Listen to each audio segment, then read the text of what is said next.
214 milijonų, ar ne, skirta? Taip, čia nėra dideli pinigai, mes vienas iš mažiausių biudžetų yra, kaip ir mažos šalės turėjo Slovakija, Airija, panašų biudžetą turėjo, tai čia nėra dideli pinigai. Bet mažom šalims yra normalūs pinigai. Taip, jeigu mes juos optimaliai panaudosim, jie pasieks savo tikslą, tai aš galvoju, kad mes galim pasiekti ir gerą rezultatą. Kam jie panaudojami? Na, daugiausiai, žinoma, tų pinigų yra skirta, nėra jokia paslaptis diplomatų išlaikymui. Kaip aš minėjau... Mūsų diplomatų? Žinoma, kaip... Tai reiškia jų kelionėms? Ne kelionėms. Seimo pirmininkas minėjo, kad Lietuva, ir jūs klausėte apie pirmininkavimą Lietuvoje, ar tai yra logistika. Iš tikrųjų, pirmininkaujantį valstybę savo valstybėje sostinį suteikia tam tikrą yra prieskonį. Mes parodome savo valstybę, bet ir toliau apie 3000 renginių susitikimų tarybos posėdžių vyks Briuselėje ir Liuksemburge.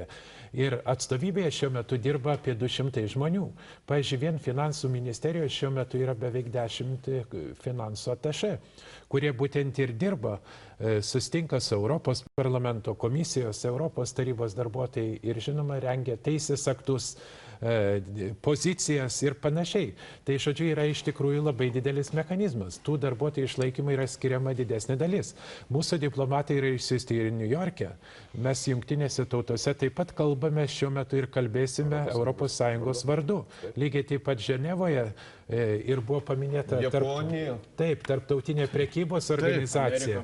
Bali saloje mes rengsime prekybos, tai yra bendrųjų reikalų taryba, kuris svarstys prekybos sutarties pasirašymą su Ukraina ir Rusija ir taip toliau, taip toliau. Iš tikrųjų, tai yra didžiulė logistika visame pasaulyje ir išlaidos yra nemažas. Taip, reikėtų tą suprasti iš tikrųjų žmonėms, kad mūsų užgriuvo didžiulė atsakomybė, kuri nemažai kainuoja, vis dėlto atstovauti visai Europos Sąjungai. Europos Sąjunga derasi, tarkim, su Japonija dėl laisvos prekybos sutarties. Labai sudėtingos dėrybos. Tai dabar šitą pusmetį mes derimės iš tikrųjų. Perimam estafetę iš to, kas anksčiau dėrėjosi. Jeigu pavyks, gal užbaigsime, jeigu nepavyks, perduosime estafetę kažkam kitam.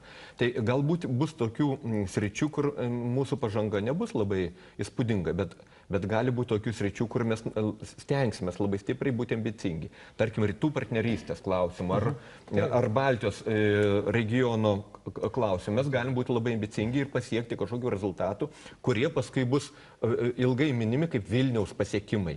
Taip, gerai, apie tuos prioritetus mes dar pakalbėsime, bet vis dėlto apie pinigus aš norėčiau užbaigti. Ar tie 214 milijonų yra daug ir mažai? Ir ar galima taip kelti klausimą, ar jie sugrįš į mūsų biudžeto mokesčių pavidalu? Ar vis dėlto, mes jau sakom, jau čia tokia duoklė Europai? Kolegos, žiūrėkit, organizuojami Europos čempionatai sporto. Ar jūs matėte nors vieną organizuojant čempionatą, kad nebūtų konkurencijos tarp valstybių, kur tai rengti? Kaip taisyklė vyksta konkurencija. Tai aš pasakysiu taip, mūsų pirmininkavimas Europos Sąjungoje tai yra Europos politikos čempionatas, kuris rengiamas Lietuvoje. Ir tas išlaidas, kurios apsimokės finansiškai, tas čempionatas išlaidas, kurios jūs priskaičiuojat išlaidom, aš priskaičiuoju investicijom iš tikrųjų.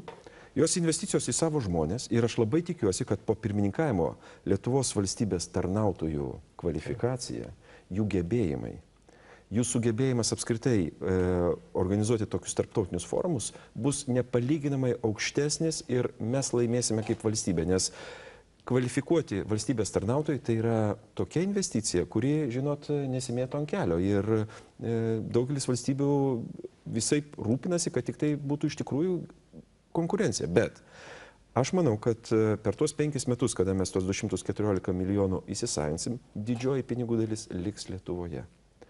Perkamos paslaugos, prekės, organizuojami susitikimai.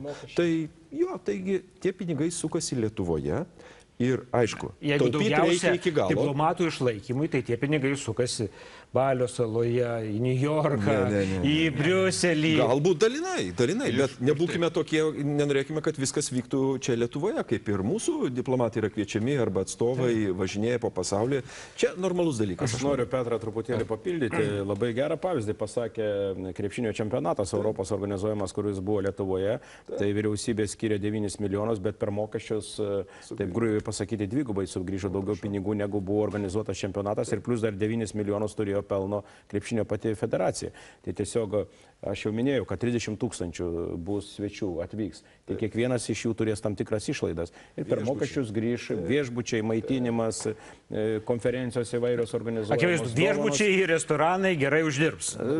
Bet uždirbs Lietuva, Taip, taigi mokesčius taip, taip, moka, po taip. 21 yra procentas PVM mokestis ir per tos mokesčius gali Jau grįžti. galima, aš norėčiau pratęsti tą mintį, apie kurią mes čia svarstome.